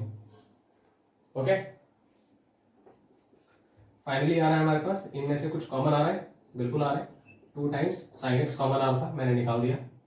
यहां पर बच जाएगा साइन एक्स और यहां पर बचता है 1 minus sine x minus 1 equals to 0। Sine x minus 1 sine x minus 1 इन दोनों में ही कॉमन है, उसे हम आउट कर देते हैं। यहां पर बचेगा 2 टाइम्स साइन एक्स, है ना, ये तो कॉमन हम निकाल चुके हैं, ये बच रहा है माइनस, यहां से हम इससे निकाल चुके हैं तो यहां पर 1 बच रहा है इक्वल्स टू 0। ओके, सो ये टर्म इक्वल्स टू 0 आ रहा है, तो भाई ये टर्म इक्वल्स टू 0 कब होगा, या तो ये 0 हो जाए या तो ये 0 हो जाए। ये 0 हो जाए इसका मतलब क्या है, साइन एक्स इक्वल्स टू -1, और ये 0 हो जाए इसका मतलब क्या होता है, 2 into sine x equals to -1। Okay, अलग अलग इवेल्युएट कर लेते हैं इसे। यहां से पहले हम एक्स की वैल्यू निकाल लेते हैं। थोड़ा प्रॉपर्टी लिख देता हूं, स्पेस की थोड़ी प्रॉब्लम हो रही है। साइन एक्स इक्वल्स टू या तो ये 0 हो जाए और 2 times sine x minus 1 equals to 0 हो जाए, यही 2 केसेस हो सकते हैं। अगर साइन एक्स माइनस 1 0 हो जाते हैं तो यहाँ पे साइन एक्स की वैल्यू 1 हो जाएगी, और अगर हमें 2 times sine x minus 1 equals to 0 मिल जाता है तो ये 2 साइन एक्स इक्वल्स टू 1 हो जाएगा। This implies sine x equals to 1/2 हो जाएगा। क्लियर है भाई, समझ में आ गया। अब आप जरा सोचो कि 0 से लेकर π/2 एक्स की वैल्यू कहां से कहां तक लाई कर रही है, 0 से लेकर π/2। π/2 का मतलब क्या होता है, 90। ओके, तो 0 से 90 में साइन की वैल्यू 1 कब होती है, तो 90 पे, यानी कि π/2 पे, तो एक्स की वैल्यू यहां से क्या आ गई, π/2। अब जरा सोचो कि 0 से लेकर 90 के बीच में साइन एक्स की वैल्यू 1/2 कब होती है, तो साइन एक्स की वैल्यू 1/2 कब होती है, 30 पे, यानी कि π/6। ओके, साइन 30 को हम रेडियन के फॉर्म में π/6 लिखते हैं। सो x इक्वल्स टू π/2 π/6, 2 वैल्यूज हमें x की यहां पर मिल रही है। क्लियर है भाई, फिर से बता दूंगा एक बार, ये दोनों डिटरमिनेंट्स इक्वल दिए गए हैं, आपको x की वैल्यू निकालनी है। ठीक है, मैंने क्या किया, इस डिटरमिनेंट को सॉल्व कर दिया, पूरा एक्सपैंड कर दिया, मतलब इसे भी मैंने एक्सपैंड कर दिया। यहां पर हमें 3 माइनस ऑफ -1 नजर आ रहा है, जिसको मैंने +1 लिख दिया। इस स्टफ को मैं अभी RHS से LHS में लेकर आऊंगा, वेरी नेक्स्ट स्टेप में ये कर चुका हूं मैं। इसे मैं जैसे ही LHS में लाता हूं तो ये 3 साइन एक्स था, यहां पर आकर -3 साइन एक्स हो जाएगा, +1 मैंने यहां पर लिख दिया है। यहां पर ये मुझे क्वाड्रेटिक इक्वेशन नजर आ रहा है, तो मैंने मिडिल टर्म स्प्लिट कर दिया इसका। 2 sine square x minus 2 sign x minus sine x plus 1 आ जाता है हमारे पास। इन दोनों टर्म्स में से कुछ कॉमन आ रहा है, 2 साइन एक्स कॉमन आ रहा है, मैंने बाहर निकाल दिया। अब यहां पर बच जाता है साइन एक्स -1। ओके, क्योंकि हमने यहां से देखो 2 साइन एक्स अगर यहां से निकाल लिया है तो यहां पर क्या बच जाएगा, सिर्फ साइन एक्स माइनस, यहां से 2 साइन एक्स आप निकाल चुके हो तो यहां पर 1 बचता है, देन ये माइनस एज इट इज यहां पर लिख दिया।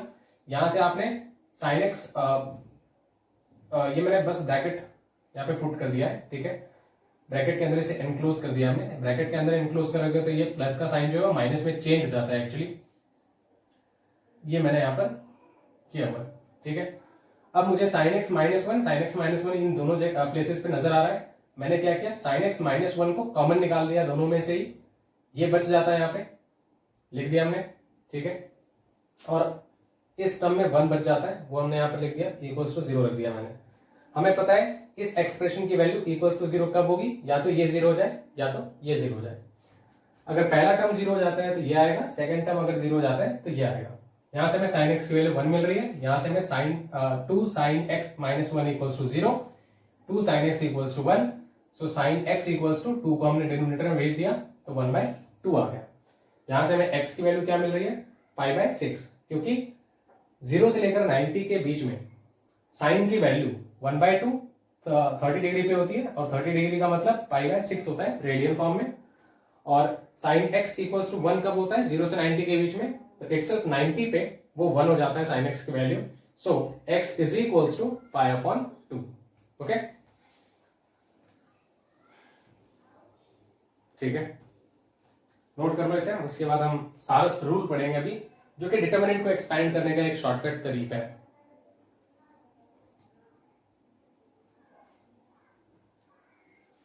रब कर दूं मैं,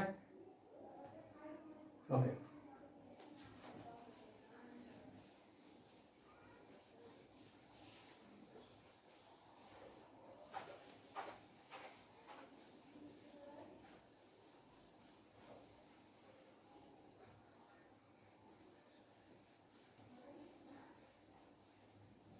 सारा शुरू से पहले एक और पॉइंट बताता हूं, वो नोट में ही ऐड कर देना, मैं भूल गया था आपको बताना वो, ठीक है। जो मैंने इंपॉर्टेंट नोट्स लिखवाया ना, इंपॉर्टेंट नोट्स, उसमें एक और पॉइंट आएगा, क्या, if A is a square matrix of order n, order n का मतलब number of rows number of columns same है, या फिर आप ऑर्डर एन बाय एन बोल सकते हो, then there are 2n ways to expand to get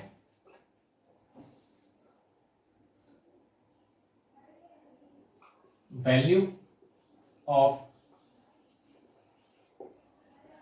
determinant. 2n ways to expand to get value of determinant. कहने का मतलब है कि अगर आपके पास ऑर्डर 3 का मैट्रिक्स होता है और अगर आपको इसका डिटरमिनेंट निकालना है, तो आप R1 के अबाउट एक्सपैंड करके भी निकाल सकते हो, R2 के अबाउट भी एक्सपैंड करके निकाल सकते हो, R3 के अबाउट भी एक्सपैंड करके निकाल सकते हो, यानी कि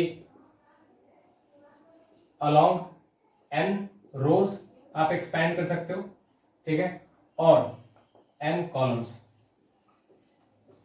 ठीक है। या तो आप अलोंग n रोज एक्सपैंड कर सकते हो, या तो अलोंग n कॉलम्स आप एक्सपैंड कर सकते हो। इसी वजह से यहां पर 2n वेज है। Is that clear? ओके, देख लो ना यहां पर इसका ऑर्डर क्या है, 3/3। सो यहां पर n की वैल्यू क्या है, 3, बिकॉज n/n यहां पर 3/3 है। 3 रोज 3 कॉलम्स, 6 टोटल पॉसिबल वेज है जिसके अबाउट एक्सपैंड करके आप डिटरमिनेंट का वैल्यू निकाल सकते हो। ऑर्डर 2 का मैट्रिक्स है तो इन टोटल 4 मेथड्स होते हैं। ओके,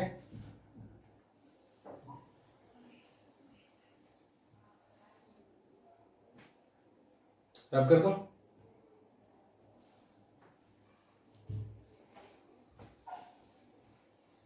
ऑर्डर 3 के डिटरमिनेंट को इवैल्यूएट करने के लिए हमारे पास एक शॉर्टकट है, दैट इज सारस रूल, जिसके बारे में हम अभी समझेंगे। सारस रूल, ठीक है। सबसे पहले हमें ऑर्डर 3 का एक डिटरमिनेंट कंसिडर कर लेते हैं। लेट इट बी ए, जिसके एलिमेंट्स हैं A B C D E F G H I. हमने यहां पर एक डिटरमिनेंट कंसिडर कर लिया ऑफ ऑर्डर 3, ठीक है।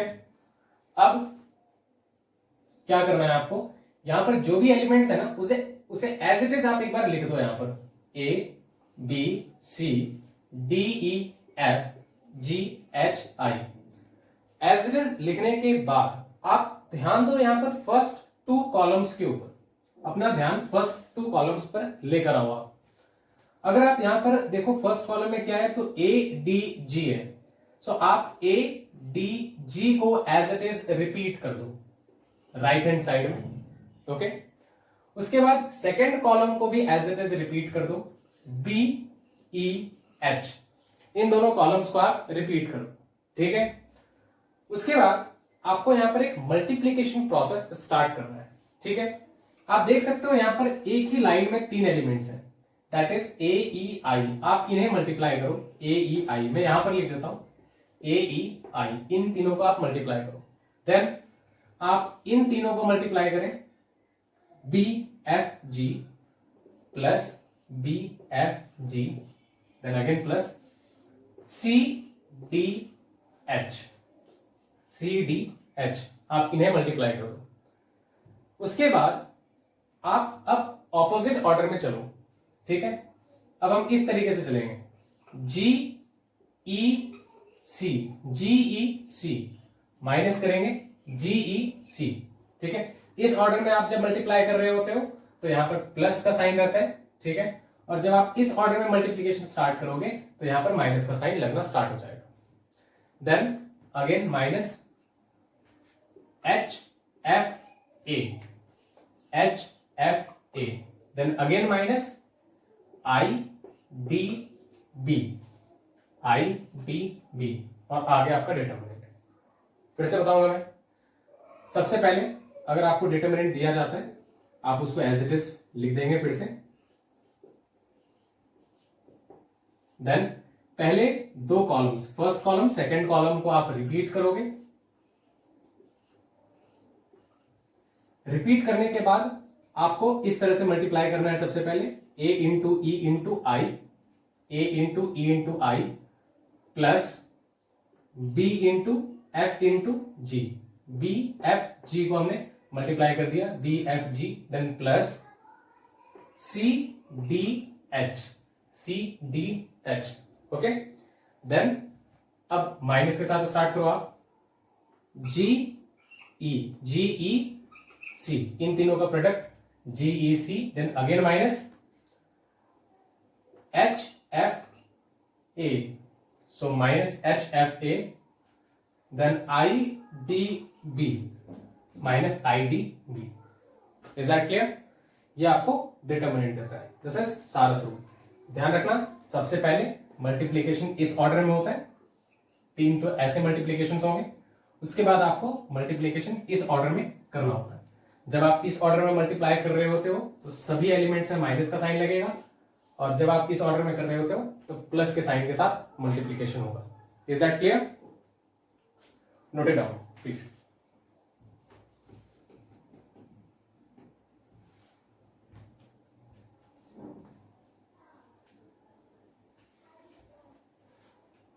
ठीक है,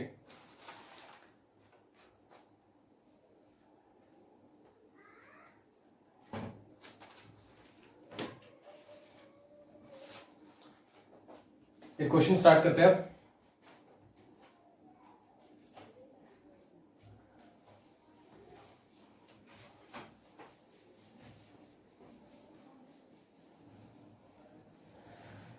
ठीक है भाई, तो क्वेश्चन कुछ इस तरह से है,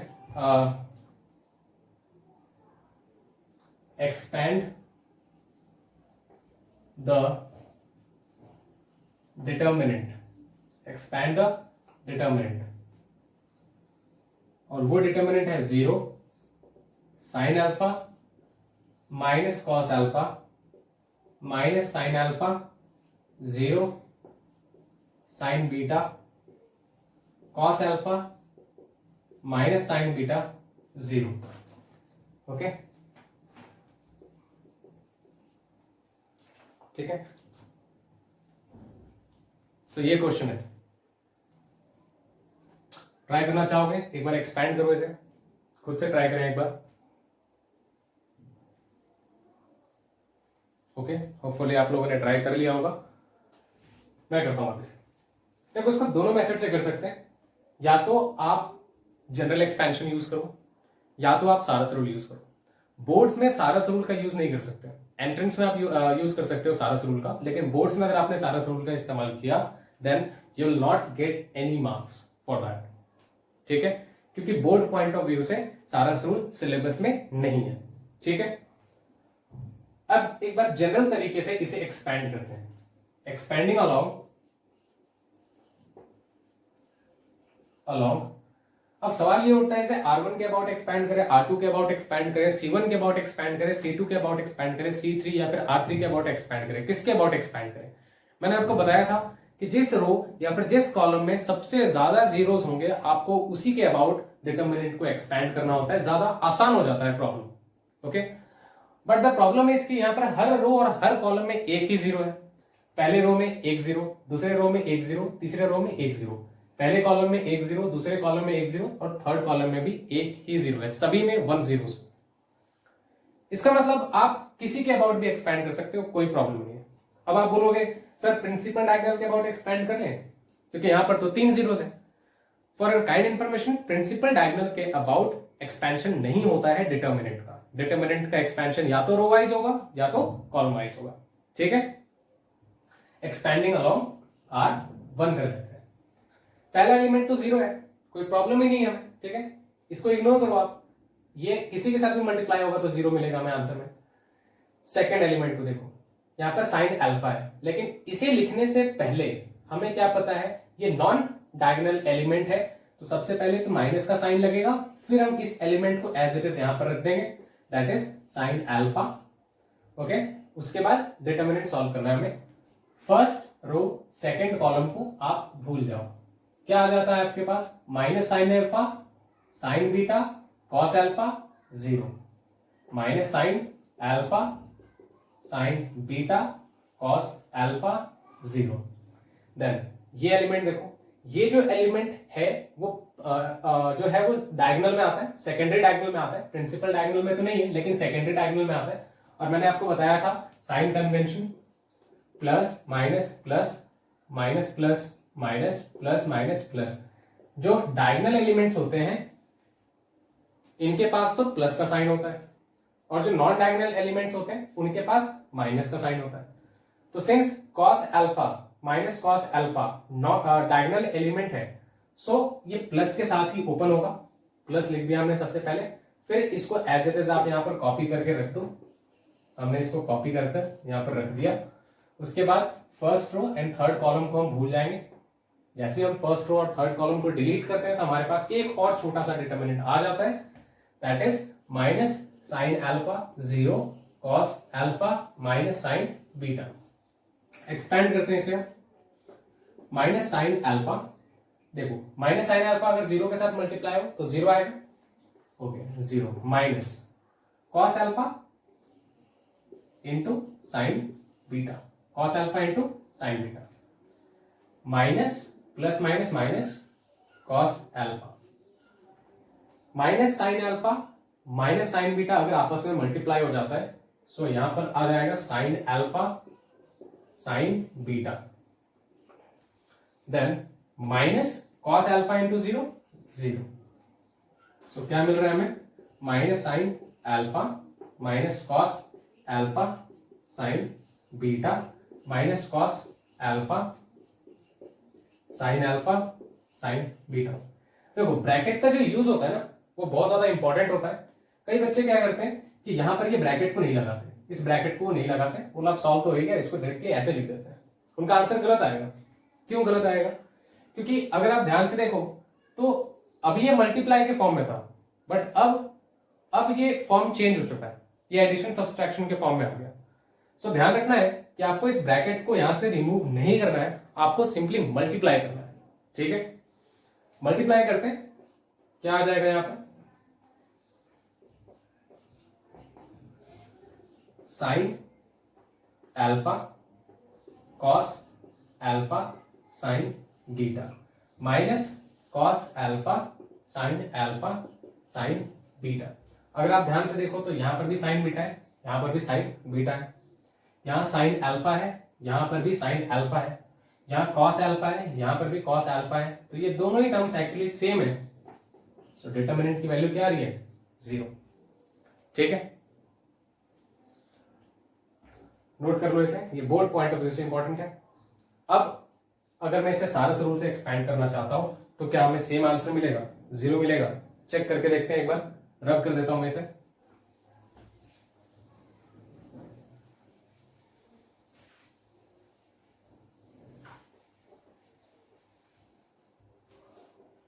यूजिंग सारस rule.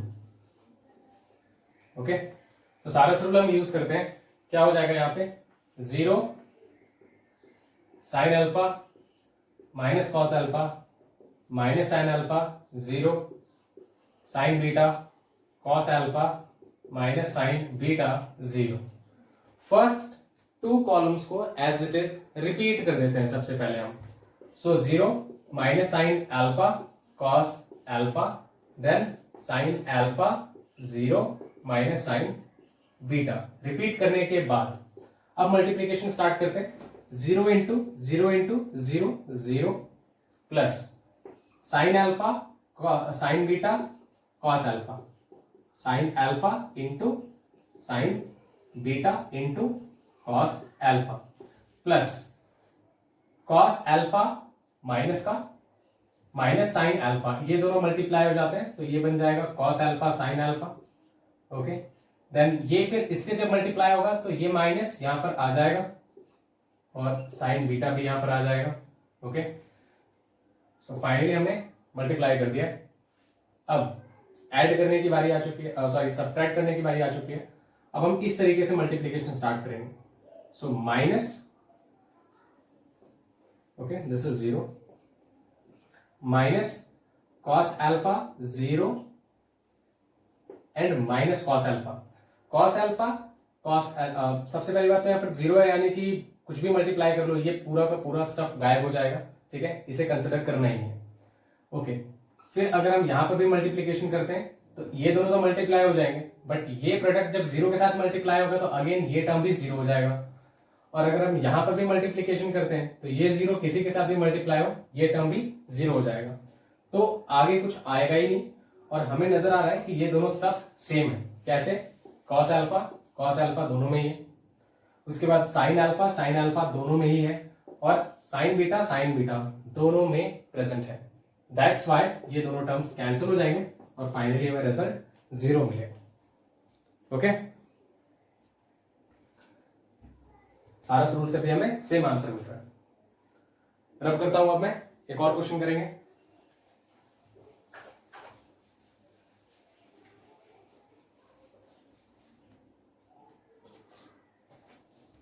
So the question is, if determinant equals to 1 sin theta 1 minus sin theta 1 sin theta minus 1 minus sin theta 1, prove that 2,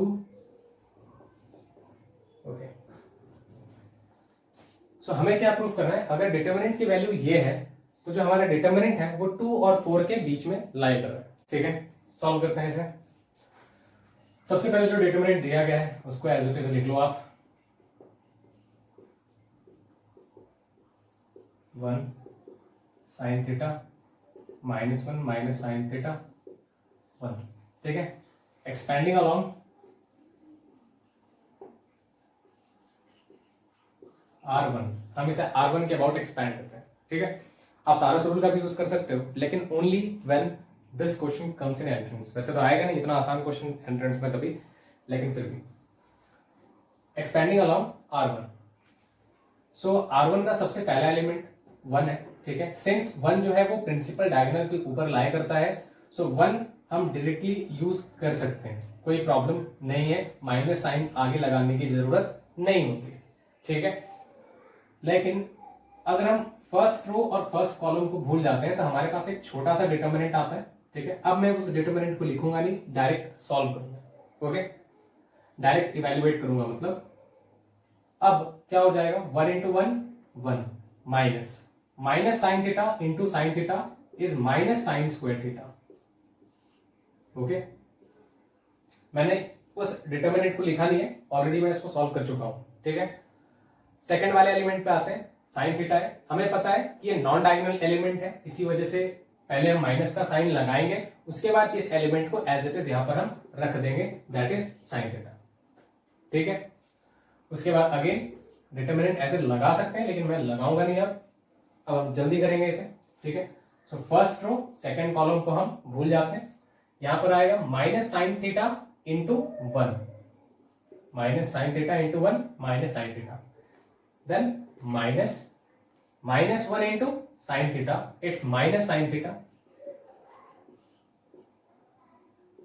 okay, then अब इस 1 के पास आ जाते हैं, 1 डायगोनल एलिमेंट है, इसी वजह से फ्रंट में प्लस रहेगा।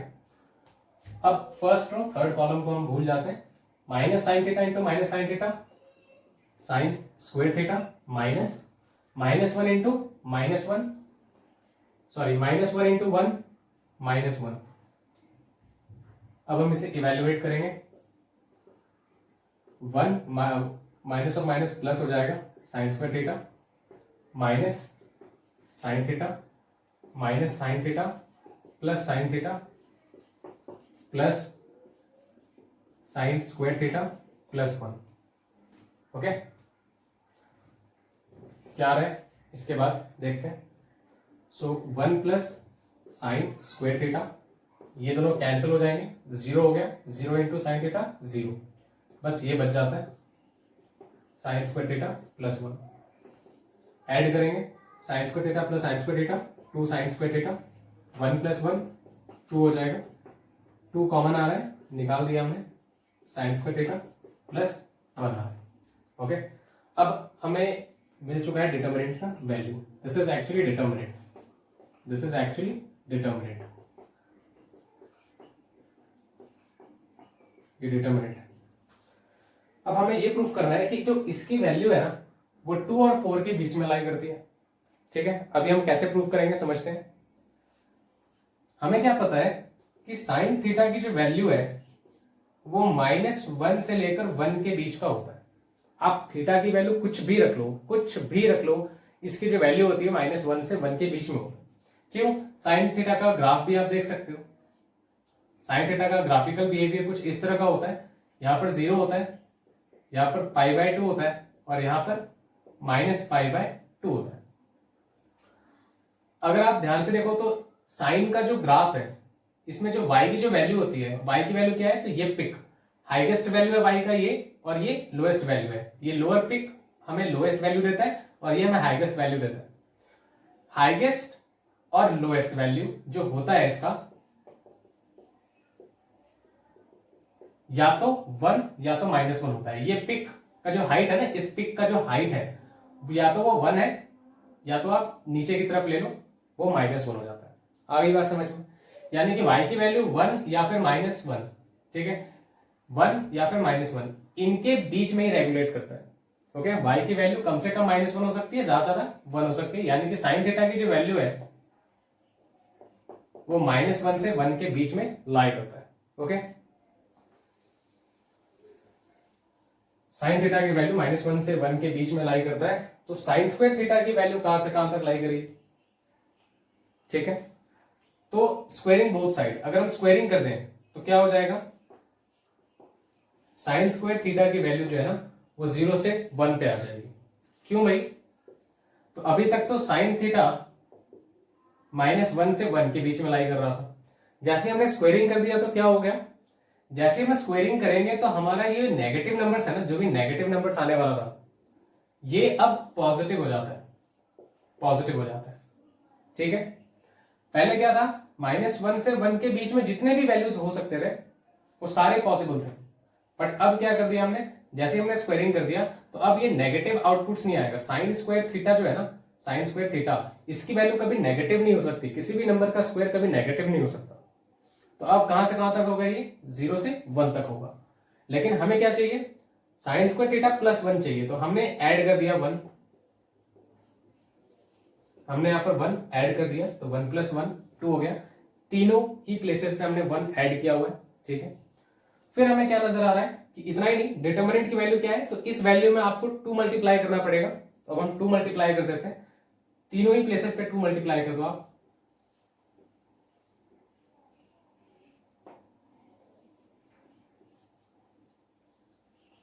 सो यहाँ पर 4 आ जाता है। तो आप देख सकते हो कि हमारे डिटर्मिनेंट का जो वैल्यू है वो 2 से 4 के बीच का है।